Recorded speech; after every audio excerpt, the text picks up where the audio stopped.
Welcome to 1 Million Cups on this lovely spring day. We get the best of Kansas City with spring here. We have some guests from out of town. We have a trade delegation in from India, so if you are part of that crew, raise your hand. Give these guys a good welcome. If you see them after 1 Million Cups, ask them why they're here, ask them what they're up to, and make sure you welcome them to Kansas City. Who's here for the very first time? Nice, great. We always love having new people show up. And 1 Million Cups is a weekly educational program that is now in 35 cities. We can officially say, welcome to Miami, because 1 Million Cups is in Miami. Pretty funny, huh? Yeah. So 35 cities, we're really excited about it. 1 Million Cups has been around for about 2 years, and every single Wednesday morning, all around the country, 2 entrepreneurs get up and tell their story, and people in the community get to ask questions, get the backstage pass to their lives, and hear the challenges that they're up to and learn from each other. So today we have 2 entrepreneurs speaking to us. The first one is Harold Hess with Enduralock. Let's welcome Harold.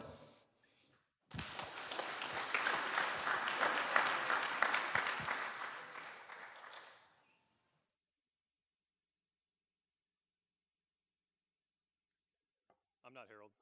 I'm Brian. I want to take a brief moment and just let everybody here know about an excellent entrepreneurship-related resource here in Kansas City called eScholars. Harold and Diana right here just came through the eScholars program, and they've just been killing it with their venture Enduralock. I also came through the eScholars program just this past year. So eScholars is a world-class program aimed at helping launch real ventures right here in Kansas City. It's run through the Rainier Institute at the University of Missouri, Kansas City, just across Brush Creek from us here.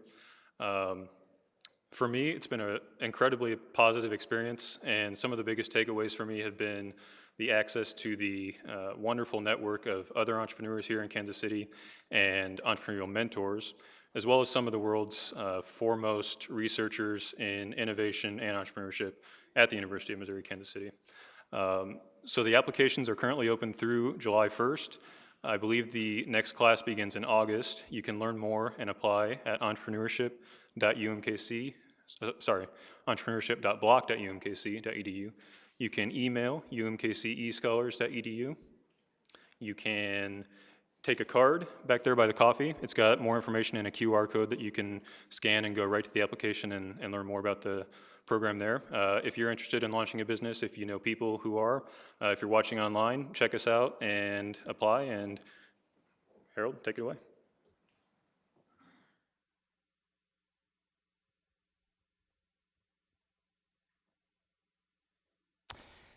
Thank you, everybody, for coming this morning. My name is Harold Hess. I'm here with my daughter, Diana, to present our company, Enduralock. Enduralock offers custom fastener engineering solutions that provide for a permanent positive locking fastener that is vibration resistant, but yet with the appropriate tool is easily reversible and reusable. I know that must sound like an oxymoron, but until now this technology has not existed. The first application of this technology has been with a company, Spinal Simplicity, in their product, the Minuteman, which is a spinal implant. Enduralock locks that spinal implant into the spine. In so doing, Enduralock has now been validated in one of the most highly regulated industries, medical device. It underwent 5 million cycles of torque testing, 5 million cycles of compression testing without showing any signs of loosening. The Minuteman has been implanted in over 200 patients in Europe, Israel, and Canada. It is CE marked and is currently FDA pending. We now intend to extend Enduralock's technology into aerospace. But if you think about it, any application where you want a permanent locking fastener that you don't have to worry about, but yet for maintenance can easily take off and reuse, Enduralock's technology would apply. The problem with fasteners in critical applications is that they can sometimes be difficult to apply or to remove or cannot be reused. In 1979, a left engine fell off a DC-10 as it was taking off in Chicago. An FAA directive found 23 instances of fasteners or bolts that were loose in critical applications on DC-10s. There were 2 fatal train derailments in the UK, one in 2002, one in 2007. One of the military's most expensive and advanced drones crashed over Afghanistan. An investigation showed that the reason it crashed was the fasteners holding a control panel on it loosened due to vibration, and the control panel fell off. There are 4 types of technology that is used for vibration-resistant fasteners. You have prevailing torque, where that green that you see there is nylon. Essentially what that does is it jams the threads of the nut against a bolt. You have chemical adhesive, you have mechanical, and you have a modified thread such as is shown in Spiralock. The problem is some of these fasteners are not able to withstand high temperature, they can be difficult to apply or remove, and they lack reusability. Enduralock's technology is a ratcheting fastener. Essentially you have a washer that, due to its design, can travel only longitudinally along the bolt but cannot rotate. It has circumferential teeth. The nut has 2 arms with pawls or teeth that interface with the washer and lock the fastener. Due to the unique design of the profile of the nut as well as the tool, in one continuous motion you can, however, remove the fastener and then reuse it. The other unique feature of this fastener is that for reuse, it can be applied through a blind or one-sided approach. This will also reduce time and maintenance. Some applications of the fastener are in seat fasteners, jet engines, rotorcraft where you have high vibration. The global market is $53.6 billion for fasteners. Of that, $3.56 billion is in aerospace fasteners. 10% of that is specialty fasteners, such as Enduralock's technology. On a Boeing 777, there are 2.7 million fasteners utilized. We differentiate ourselves from our competition in numerous ways. For prevailing torque, or the nylon insert, it's not positive locking. It requires a higher degree of torque to apply or remove, and it cannot be used in harsh environments. The nylon melts at 250 degrees. And it cannot be applied to a one-sided approach. This similarly applies to chemical adhesive, where the adhesive fails at 400 degrees. Spiralock's technology is not positive locking, and it cannot be applied through a one-sided blind approach. Enduralock offers all of these attributes. We have gone through great lengths to secure our intellectual property. We have a notice of allowance on our first U.S. patent, which we'll issue next month. In that patent application, 9 species or individual inventions were identified. We are in the process right now of filing divisionals on those additional species. We have since filed 2 provisionals, and we are in the process of filing a continuation in part based on those provisionals, as well as other material in the original patent. We have 8 patents pending in the EU, Brazil, Canada, and the U.S., and we have been issued a freedom to operate opinion. Just one example of the use of this fastener. On a Boeing 737, there are 137 seats, 4 fasteners per seat, equaling 548 fasteners. There are 607 jets in service for Southwest, which would equal a little over 330,000 fasteners in use just in one airline. I am the founder and inventor of Enduralock's technology. I'm also a co-founder with Spinal Simplicity and the inventor of its products as well. Diana is currently finishing her MBA at UMKC, and she manages daily operations. Our next hiree is going to be a senior application engineer with experience in aerospace. To summarize, we have identified a problem with clear pain points. We have validated a solution. We have strong intellectual property, a large addressable market with a scalable business, proven track record, and we firmly believe that the application of this disruptive fastener technology to other verticals is essentially limitless.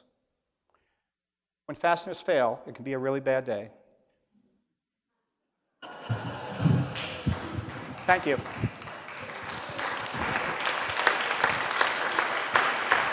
Thank you. Okay, we've got 2 mics around, so if you have a question, just raise your hand. We'll acknowledge you, and then we'll come to you when it's your turn. So, Harold, I have a quick question just to kick things off over here to your left. What's your background, and have you started companies before? Have you invented products before? What's your education? Give us the scoop on you. Okay, I'm a neurosurgeon. I started Spinal Simplicity back in 2008, partnering with a distributor locally. myself, as well as a few engineers that now work for us in Spinal Simplicity, have invented numerous products for the spine. The Minuteman is one example, but we also have a cervical plate that is unique, and fracture plates for orthopedics. It was really through Spinal Simplicity where, with the Minuteman, where we put it into testing, and we had one device loosen at 4 million cycles, that I had to come up with a solution. And that solution was the ratcheting fastener that you see. That intellectual property was kept separate from Spinal Simplicity. And it was literally months later that I one day looked at it and said, wait a second, this has a lot of other applications in many other industries. And I filed the patents obviously back then, but I kind of kept it on the shelf for a few years. And just in the last year, my daughter, myself, my son joined the Entrepreneurship Scholars Program at UMKC. And through that one-year program, we've developed a business plan and are now moving forward with Enduralock. Have you quit your day job of being a neurosurgeon? No, I'm still a full-time neurosurgeon. I mean, I'm a firm believer that if you have a good product, you can assemble the appropriate team to bring that product to market and succeed. And I kind of feel that I've done that already in Spinal Simplicity. I knew nothing really about a medical device company. I knew what it was to be a neurosurgeon. I knew how to use the products, but not to actually have a company. But by partnering with a distributor with years of experience as a distributor, and then hiring the appropriate personnel, more engineers, full-time attorney, sales and marketing people, you bring the company forward. And I tend to do the same with Enduralock. Harold, I have a question here up front. Could a potential client be too small of a client to work with you at this point, or are you looking for the mass production huge client? No, we have no limit as to how small a client is. In our business plan, we estimate a minimum of 1,000 fasteners on order, for a order, and anything above that. Because you have to look at the economies of scale of what does it cost to manufacture the product. Are you doing prototyping here locally, or how does that work if you engineer something? We have done some prototyping using laser sintering with a company not local. We are certainly looking for local partners, both for prototyping as well as potentially for manufacturing.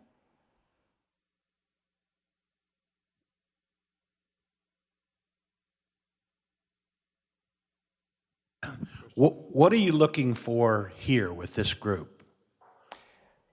We're looking to network, to find potential partners in industry, specifically as either a distributor or as a manufacturer or as a prototyping shop. I mean, we're open to all those possibilities, and that's why we wanted to start getting the word out as to, we're here. We firmly believe that Kansas has a long history in aerospace, and we believe that we can bring some of that to Kansas City. Harold, question right here in the front. Yeah, I'm Rajat here from Engineering Trade Promotion Council from India. I'm sure you're aware that India is a big market for aerospace, automotive. Are you really ready to enter India and have some patenting done? Are you looking for some partners so we can help you? Yes. Are you ready for it? Yes, I would be ready. Great. Yes. Very happily. Question here in the front. I may have missed it, but you have a patent and everything pending, correct? The patent is actually, we have a notice of allowance. It'll issue next month. Okay, and are the products made here in America, or are you outsourcing for that? We will make them here in America as of right now. Our plan basically is in aerospace to start with manufacturing, with machining the product. However, once we have a revenue stream coming in, then we'll move to creating the dies to actually stamp the washer, cold forge the nut with maybe 1 or 2 machining processes following the cold forging. And at that point, you can reduce the product down to a price point where it essentially becomes a commodity. At that point, we will enter other industries. Harold, we have a question over here to your left. Apologize for my ignorance in the industry, but is this a common crossover for technology? I mean, are there other examples of a tool that's shoved into someone's back and shoved into an airplane seat? Are people sitting with like comfortable backs and comfortable seats and using the same bolts? Well, I mean, titanium is used both for aerospace in, to save weight, as well as throughout medical devices, be it in orthopedics or be it in spine. There's actually, there was a state-funded attempt in Wichita over the last few years to try to take the composite technology that exists for aerospace and try to apply that over to medical device. So yes, I mean, you do get some crossover, but essentially, this is a ratcheting fastener that has an application in medical, but also can have an application in numerous other verticals. Harold, I have a question up over to your right. Yes. I guess this is digging into the fastener market a little bit more. Can you kind of talk about how you're positioning yourself? Sounds like you're not a commodity fastener. You have some interesting facets, secure, vibration resistant, things like that. Can you also talk about the sales cycle? Like, what does it take to sell all the fasteners to an airline? You made some identifications of market segments that are pretty big, but what does that sales cycle look like? Sure. Typically, a sales cycle for aerospace is 1 to 2 sales per year. You typically work through one of the large aerospace fastener distributors. An example would be Zodiac. Another example the largest is actually BE Aerospace, headquartered in Florida. One of our advisors was actually a former CIO at BE Aerospace. But that's typically how you try to get the product in there, is working with an established distributor that already has the sales force, that has the contacts to get you through the door. We have a question here in the back. So my understanding is that the FAA gets involved in standards on these things. Sorry if you already talked about that. So when you go to a Boeing or you go to somebody who might want to buy your product or whatever, what do you have to clear with the FAA, and what's the challenge? Sure. The way it works is once you've done your prototyping, you've done your initial testing, then you manufacture a few hundred of these in a particular, usually you pick a couple different sizes, let's say in 3/8 and a half inch, for example, a couple hundred of each. You send it to a national test lab, such as Element. Element specifically has a lab out in California that would do this type of testing. Once they've done all that testing, you essentially get a procurement spec sheet, about an 18-page sheet that says, okay, it shears at whatever force, all the different mechanics. With that, then you get what's called a National Aerospace Standards part number. Once you have that part number, you're cleared to sell. Harold, we have a question here in the center. I'm wondering if you've been able to get in front of anyone at Boeing or any other manufacturers and kind of what their initial feedback may have been. I have not gotten in front of Boeing yet. Basically, what we want to do is have our, not only prototyping, but actually have our test data. And then at that point, our advisor said he could get us a meeting at Boeing. However, having said that, I did have a conversation with an engineer from BE Aerospace that thought that an excellent application would be seat fasteners. I also had a conversation with a senior design engineer at Pratt & Whitney who said that there would definitely be an application of this in their jet engines. We have a question here in the middle. Real quick, my investors, a lot of times, they ask me, what's the exit strategy? So we saw how big the market is. At some point, you build the business up to, let's say, a $40 million company. What's the exit plan?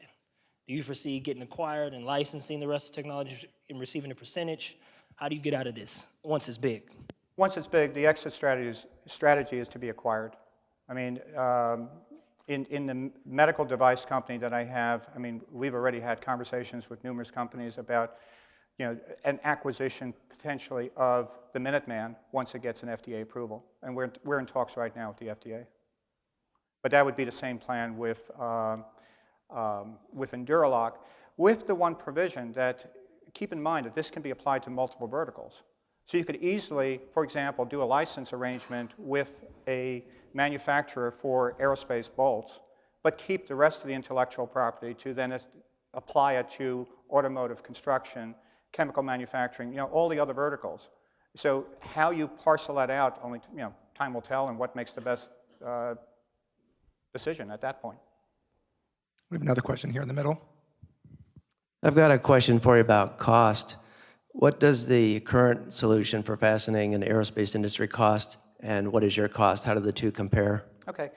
With specialty fasteners in aerospace, you can run up to about $100, sometimes even more. If you can prove to an airline that you save time and money, then they will pay the extra cost. A study by Boeing showed that if you reduce the time of maintenance by just 10 minutes, you increase the utilization of that plane by 8%. So to answer your question, our cost to manufacture this is roughly $20. We are projecting a selling price of about $100. Fasteners, as I said, can range up to that price or even up to sometimes $200. Then it's just a matter of doing the math to justify the cost of that fastener. The other thing with the fasteners that are currently being utilized, they often cannot be reused, whereas ours can be reused multiple times. I mean, if you look at blind rivets, for example, it's a one-time application. And to take a blind rivet out, you're cutting it out. I mean, you can't just remove a nut. With this application, you can put it on, and then if the time comes where you need to do maintenance, or just routine maintenance, then you can easily take it off. You may also reduce the frequency of maintenance in certain applications with this. So again, you have to justify, save time, save money, therefore pay a higher cost. Question here in the front. To follow up on the question about cost, I was wondering if you'd mentioned that you can see a point in time where the product becomes commoditized. Yeah. And instead of making them in titanium, can you foresee they're made out of stainless steel or something, so you can go down to Home Depot for 20 bucks and get a bag of them? Or is the manufacturing process so specific on it or detailed that you have to be in the tens of dollars per unit to sell them? As I said before, if the cost is high right now because we're looking at a limited number that you manufacture and machining that product, as is done with most medical devices. However, once you have a certain amount of revenue coming into the company where you can then justify spending the money on dies, so now you can stamp that washer, and you can cold forge the nut with maybe 1 or 2 machining operations after you've cold forged it, then you can get the price down. I don't know if you'll ever get it down to where it sits on the shelf at Home Depot, but you can certainly get it down to where it could be used in earthquake-prone construction, for example, automotive, farm. I mean, all the other industries where they won't pay a premium like aerospace or medical device, but they will pay more than just getting a bolt off the shelf at Home Depot.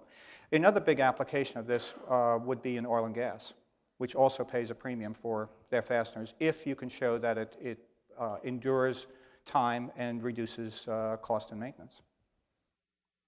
We have a question here in the back. Yeah, hello. Is it Dr. Hess? You can call me Harold, but it is. Okay. Yeah, we met over at UMKC in the competition over there, and I was just wondering if you could kind of enlighten us or tell us about where you got your startup or entrepreneur mojo. I guess the first time I was a quote entrepreneur was many years ago, and that was just before the bubble with the dot-coms. I got involved a company approached me once, and they were looking at baby boomers and how to address that market and have a website and so forth that would help them. And one of the things was healthcare. And I came up with a concept. Back then it was called Our Local Expert. And essentially what it was is you would go to a hospital, you would ask physicians at that hospital, do they want to be an online expert? To just answer some questions. And in the process, you would, the doc would basically say, if you want more information or whatever, here's, follow up in my office or whatever. So it would generate, traffic to that doc and in turn to that hospital, and then basically sell it as a subscription to the hospital. So if you have 2 hospitals competing, you sell a geographic area of the one hospital that would overlap to the other hospital. That was my initial a venture. But unfortunately, dot-com bubble burst, and about the only thing I got out of it is I did meet the president of the NASDAQ back then through looking at investors and so forth. But since then, I mean, essentially, my next step was spinal simplicity. I designed the first device for spinal simplicity starting back in 2007. 2008, formed a company, and then just formed Enduralock about a year ago. Harold, I have a question for you up here in the front. I kind of just want to ask the question about, what's it like having a father-daughter business and being, do you guys create balance where, you're not talking about the business, or, how do you keep that relationship? Because I'm sure there's a ton of people that are thinking the same thing. So it's kind of like, how do you balance all the things that you're doing, and then how do you, do it as a family? Sure. I mean, I've been working with my son, Jonathan, in my spine company for 5 years now. He has had roles of COO and then VP of business development. In the beginning, it's a little difficult. As a father, you say to your child, I want you to do this, and it's like, yeah, later. And it's not, and then you have to kind of draw the line. You kind of say, well, okay, at home, yeah, it can be later. Here in the business, I'm your boss. And you evolve a relationship, and it works. I mean, I've had him working with me. My daughter actually worked in the spine company for 2 years, just recently left that spine company. My partner actually has a son-in-law in the company who's an engineer, has a sales person who his wife is my partner's niece. So it's a little inbred, but I mean, who better to look after the business than your own family, in a sense? Thank you, Harold. Before we let you go, what can we as a community do for you? You've got 250 people out here and some more live streaming. Please let us know what we can do. Sure. I mean, again, we're interested in forming relationships as far as potential partnerships with distributors or with a manufacturer. We're currently exploring means to fund the company, raise capital, whether that be through a partnership or through individuals. We're open to all those possibilities moving forward. Great. Thank you very much. Thank you.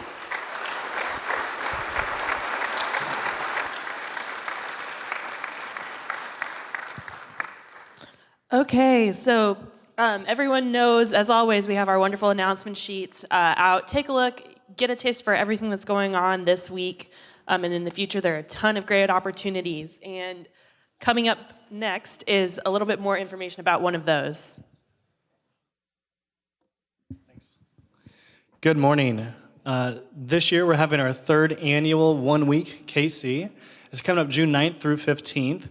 In a second, we're going to have our first demo of our kickoff event, which is Startup Games. But please, at your earliest convenience, go to oneweekkc.com. It's the number one, weekkc.com. We have a whole list of events all throughout the week, but they are filling up. And the whole goal this year is entrepreneurs together. So we want to create as many collisions as we possibly can of innovators, educators, entrepreneurs meeting up, talking about their ideas, and really making KC one of America's most entrepreneurial cities. So with that said, Beck is going to show us a little demo of our first event on June 9th, Monday, Startup Games. Thank you, Nathan. My name is Beck. This is Bridget.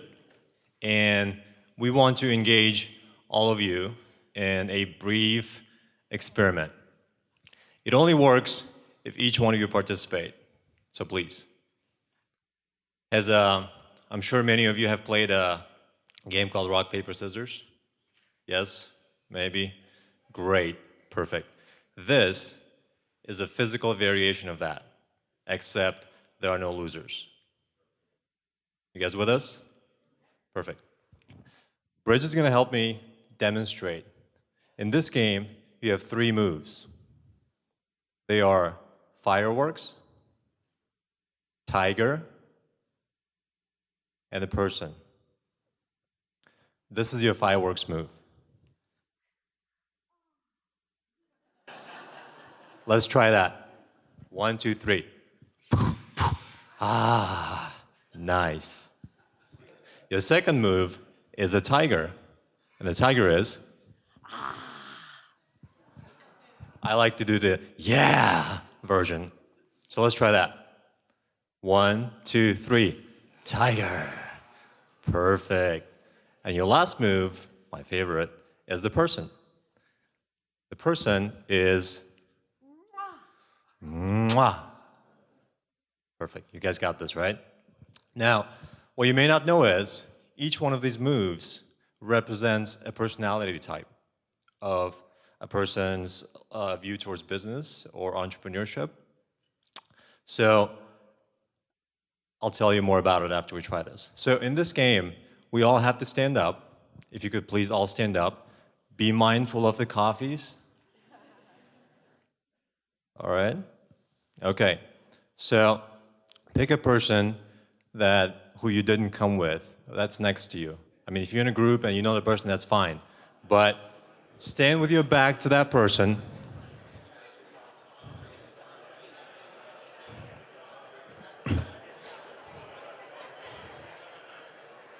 Perfect. This is what we're gonna do. On the count of 3, you're going to turn around, spin around, jump around, flip around, whatever it is that you do, just turn around and pull off the move that comes most natural to you. Remember, your options are fireworks, tiger, mwah, the person. Got it? Here we go. This is for real. 1, 2, 3. Ah!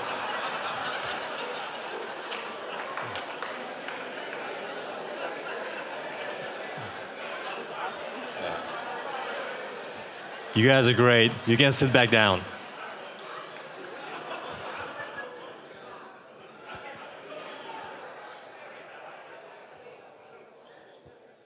So, if any of you are asking why we're up here, embarrassing ourselves in front of you, we'll tell you why. So, we've been working on this initiative called Startup Games. And what we're trying to do is we are designing games using the spirit of competition and improvisation to help people meet one another within the community and to break down those barriers and for people to really get to know one another. Not just a handshake and a business card and follow-up emails. Really get to know the person, break down the barrier, get to know their name and their weaknesses and strengths, etc. So for our first event, we're kicking off 1 Week KC on June 9th at Google Cyberspace. We only have limited spots available. We are 1/3 full. So if you're interested in meeting more people in the community, really getting to know them, building quality connections, and having fun, please come check us out. Thank you.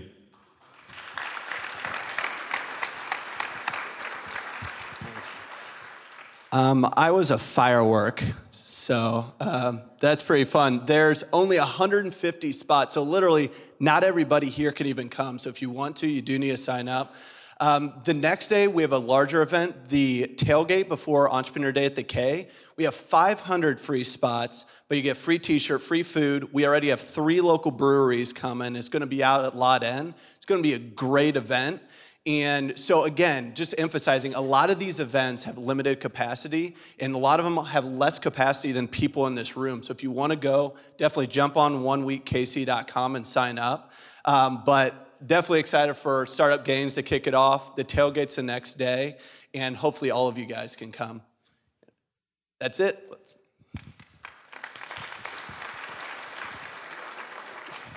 Okay.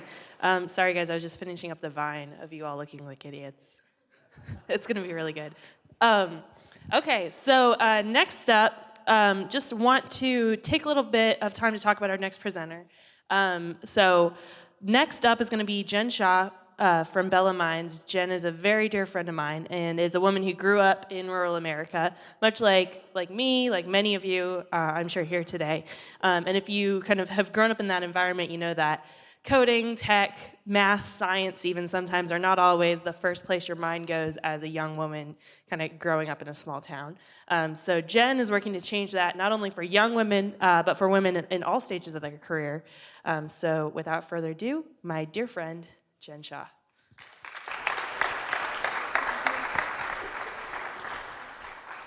Hi, yeah, okay. Hi, thank you, Melissa, and actually to all of you for letting me be here. Special shout out to Livestream. So that's actually how I engaged with, or engage with when I'm seeing is Livestream. So thanks for doing that, by the way. Makes a big difference. So my name is Jen. I like to solve really big problems. So I think I'm in the right place.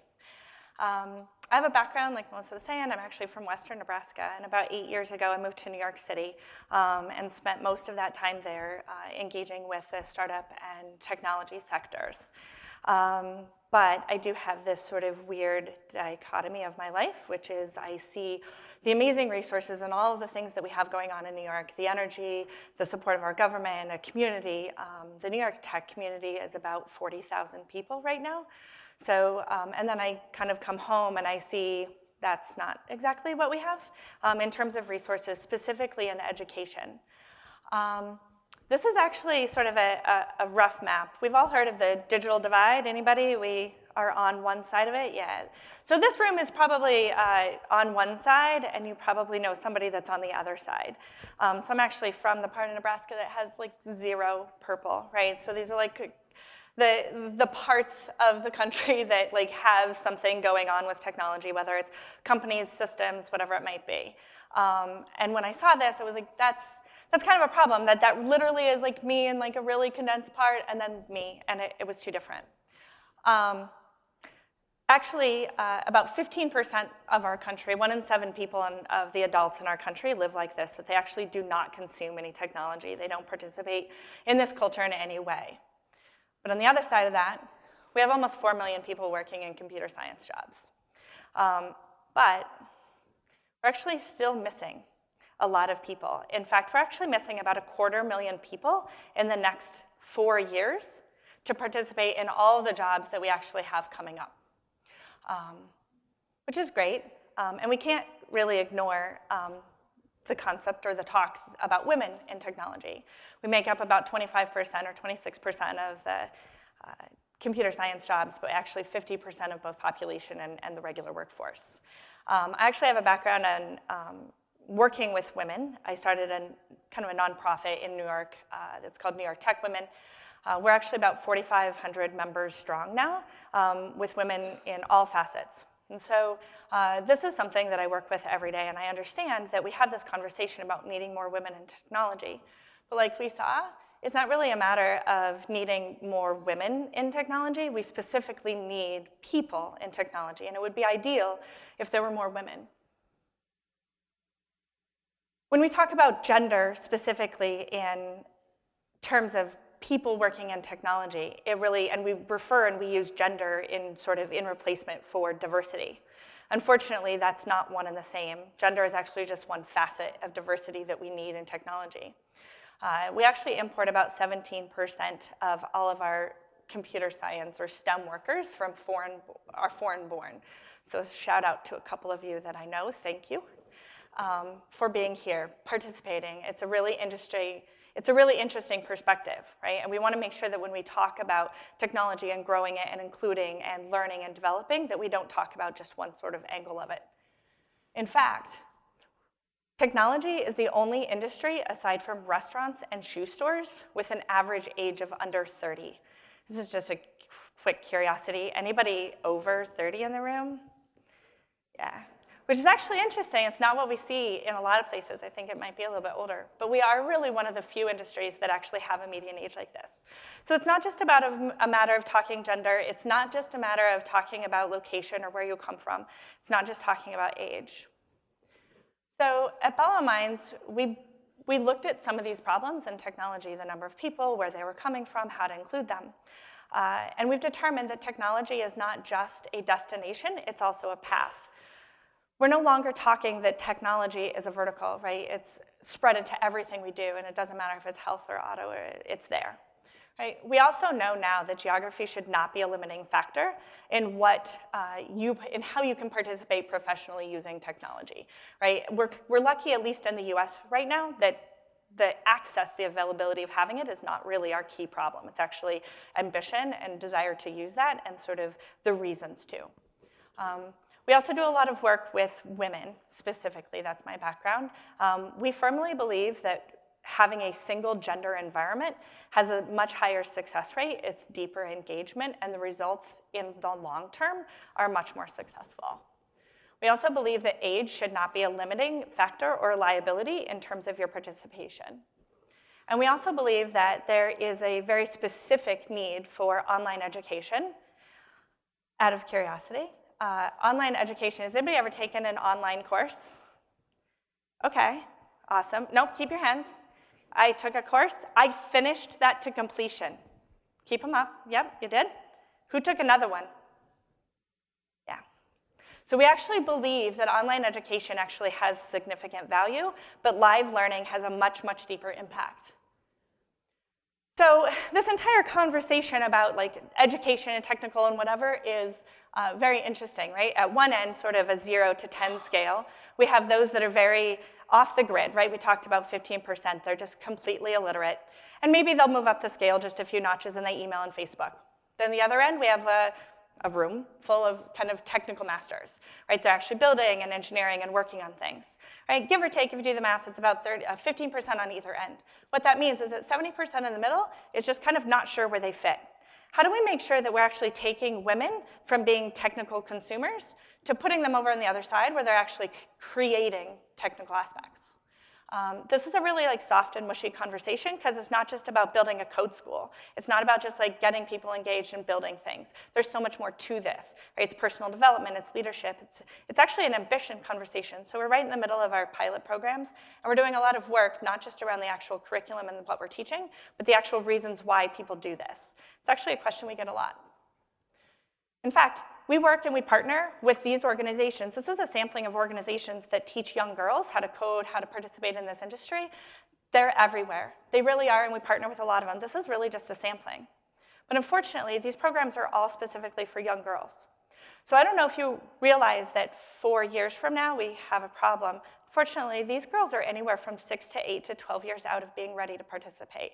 We actually don't have a problem in 4 years. We actually have a problem now. So going back to the age, right, we want to make sure that we're actually engaging everyone, not just those that deserve it. We do believe that single gender, it's not just me that I've like pulled this out of the sky. We've actually done a lot of studies, worked with Barnard in New York City, which is an all-women's college, and we can prove that women specifically have higher engagements when they learn in one specific space. If you learn online, that's great. Unfortunately, using technology to teach technology doesn't actually get us anywhere. Right, let's listen to that. Use technology to teach technology. Doesn't make any sense. 7% complete. So our plan, what we do is to build a community of ambitious leaders that want to give back. So what Bella Minds does is a training program for women, specifically, who want to own part of a business that gives back to others. So when we put that community on top, that's kind of Bella Minds. Thank you. Thank you, thank you. There's a lot of great information there. So we're going to open it up for questions. If you have a question, raise your hand, and Jason or I will find you and bring the mic over. Please. Got a couple in the back. We're racing. Who's going to get there first? All right. Okay, I see you're reaching girls through the girls who already are interested in coding, but I guess I'm confused how you're going to reach all these women, girls in rural communities. Okay, on-the-ground leaders are key to our success. So we are focused in a mid-career or a second-stage student. Ideally, our area leaders and our instructors are also of that set, so it's actually not girls, it's adult women. And what we actually do is that we come to places like Kansas City where we can identify women that are anxious and ambitious to start building something, but maybe don't have something to build, and we give them all those tools. We actually then bring in instructors and do a live education model with teachers from all across the country that are city-based, New York, DC, SF, Austin even. And we take them to rural areas so that they actually are learning woman to woman. Does that help? Another question in the back, in the middle here. Actually, the answer to your last question brought up another question along with the question that I have. Okay. So how are you going to find these girls? You say you go into the community and find women that are wanting to learn. What is your modality to doing that? That's the first question. And the second one is, how are you financially supporting this? Okay, can I do the finance one first? That's easy. So we actually did a relatively large crowdfunding campaign. I believe firmly in making sure that women are funded. So we did a $30,000 fundraising crowdfunding campaign from October to December. So we're operating on those funds for our test pilots. In the long term, that it is actually paid education. It's private education, so it is sustainable. We actually run on a model of our local area business owners buy into our business and pay for our education, and then they actually can learn and earn more revenue than by teaching others. So that's how we're funding. How do we find them? That's actually why I'm here. It's very hard to find a woman who is just on the edge of building something. She's just on the edge of becoming a leader and is emerging. But it is very hard to identify them without being on the ground. So it's actually, we'll get there later, it's our biggest problem, is finding women that are willing to own an area where we can build classes out. We have a question here in the back. Yeah, thank you so much. Great presentation. I have a question on how do you stand by what you're bringing to the technology, in specific to just educating women, where there are other associations like SWE, Society for Women Engineers, who are getting into the community to try to bring in younger generation on board. So how do you differentiate your initiative compared to those existing organizations? Are you partnering with them, or what strategy are you using? Yeah, we're glad to partner with just about anybody that is interested in what we're working on, but what specifically differentiates us, keep in mind that we work with an older student. Generally, that's not the case. There are very few organizations right now that are focused on current generations of workers. And we're interested in speaking with students that have a background in healthcare, in finance, in home care. And what comes next for them, right? They're right in the middle of sort of this holding pattern of life, potentially, and they're looking for that next step. So most of the organizations that we work with are actually doing a lot of work for quote unquote younger generations. And that specifically is our key difference. Also, there are very, very few organizations that are actually interested in, Southeast Kansas as potentially taking education there. They're very concerned about taking education to New York, to San Francisco, to Austin, Dallas, Chicago, Kansas City even. But they're actually not really interested in the areas outside of those. Jennifer, we have a question here in the middle. So it's helping educate them in the tech fields for the tech jobs. And I noticed your first workshop is in Alliance, Nebraska. And I would absolutely love to be able to take my consulting firm and make a career in Alliance, Nebraska and live there for the rest of my life. What are the job prospects for your participants in Box Butte County? That's interesting, you know those things. Like in terms of Box Butte County, are you? 65. Hi, Mom. Yeah, so she's watching. So we did our pilot in February in Box Butte County, Alliance, Nebraska. We had 10 students, and it was phenomenally successful. We took 4 instructors from New York City and DC. We placed them for a week on site in New York, or in Nebraska, and did 40 hours of intensive learning over a course of 8 days. Yeah, we would.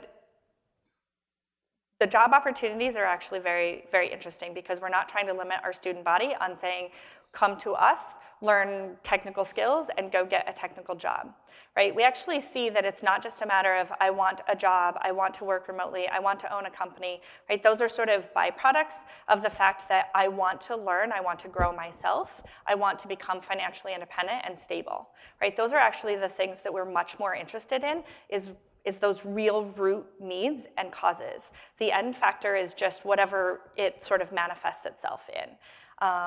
We do want to work with all the development agencies and find out what we can do to actually take more businesses and make Alliance more friendly to remote workers or to consulting firms or whatever it might be. But I actually think the actual job is very, very individual.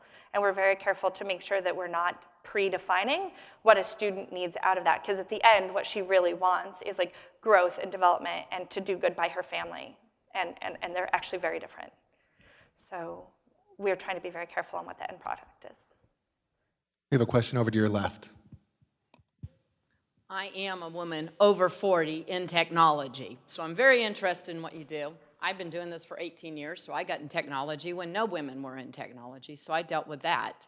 But I'm very interested in that you're trying to use, I'm sort of confused about your market a little bit, because you're saying you're doing urban areas where they're not educated and trying to educate these women, but then you're wanting women that have nursing and those type backgrounds.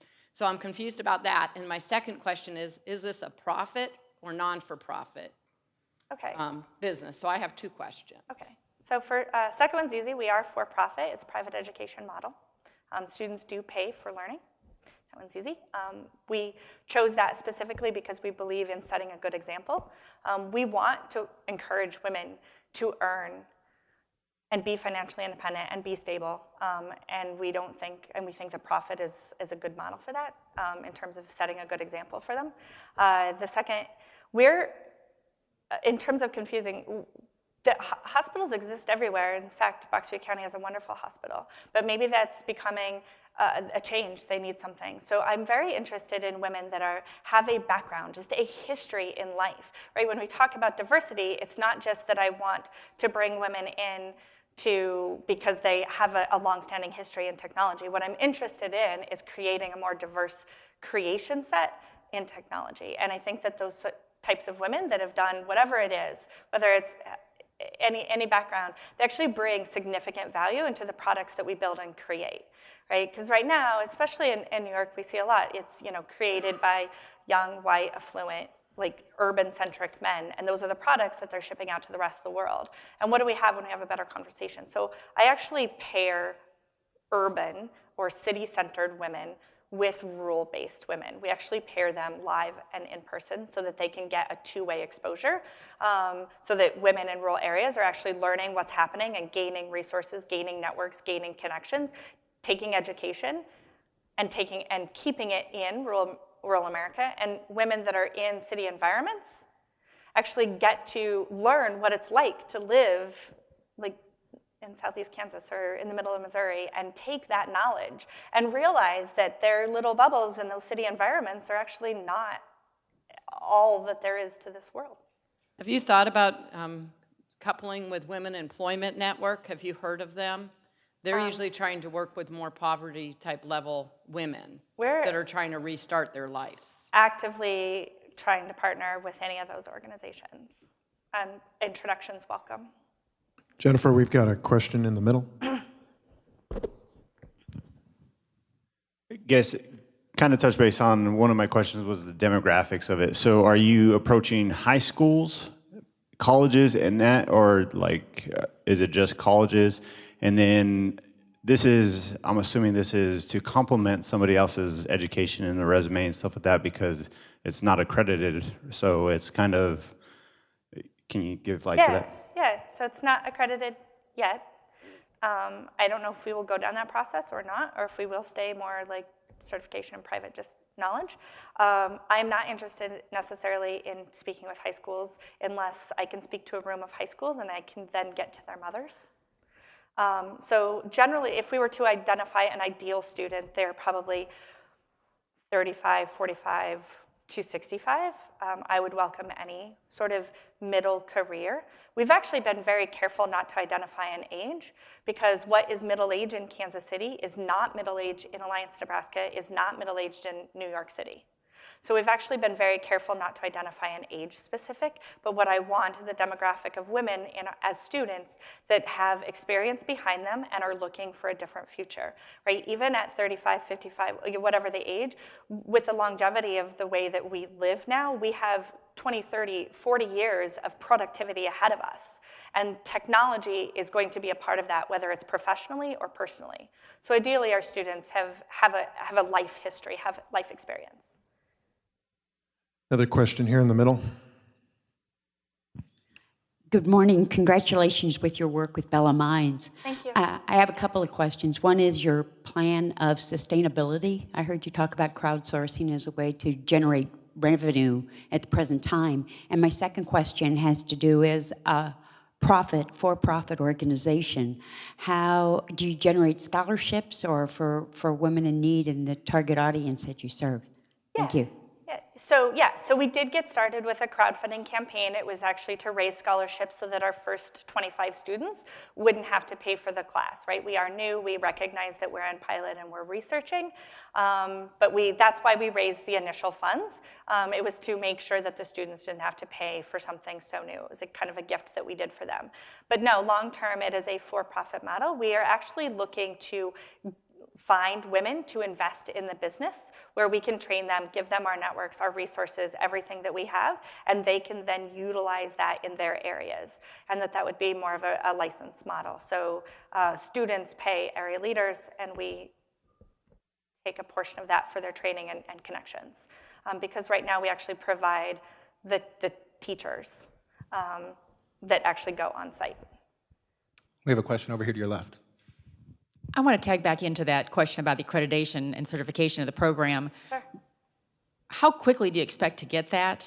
And then will you view that as kind of validation that this does work, which I think would be somewhat critical to being able to funnel teachers into your program and pick up students, and for companies to be interested in your students? So we have not started the accreditation process yet. We'll probably start, if we go down that road, we will start after our second pilot's launch. So we're looking to we did one in February in Alliance with 10 students, and we're looking to do another pilot in summer or in early fall. So that's sort of the accreditation concern. I actually don't know that we need validation in terms of the accreditation from the government. What I'm actually more concerned with is, has a student had started in one place, and does she feel more financially secure and on a better path? Right, to me, that's the validation, which we did get a lot of in our first 10 students. That's actually what I'm much more concerned with. Jennifer, I've got one question here in the middle. Hello, Jennifer. Hi. I am curious, with you talking about the success of what it looked like in your first pilot. Can you give us an example of what a success story was? If it wasn't exactly plugging into a certain tech career, what does that look like for someone when they successfully complete your program? Sure. The easiest one, excuse me, is half of our student body was actually not on high-speed wireless at home when they started the class. So half of our student body was not prioritizing the need to actually be connected. By about 2 or 3 days in class, half of them then were prioritizing the need for this. And that feeds directly into 15% of America not being connected. And to me, that was probably the quickest success story, that we are actually creating a priority and an ambition in our students, because that's really much more what our success is it's not just a matter of a new job or a new field of study or a new company. What I actually want is to really fight not just the education, but to fight the ambition, right? Because that's actually the success story, is that one kind of person, and I think we've all feel this, especially in the Midwest, is it's actually not like the most common culture to say like, yep, go get them, like you got it, right? There's like a keeping up with the Joneses, and there's a whole conversation around it. So that's actually the success, is that if I can create a community, a body of 10 women willing to support one another and go out and conquer the world, that is pure success to me. It's not just a matter of like, I can now, like, hello world. which they can.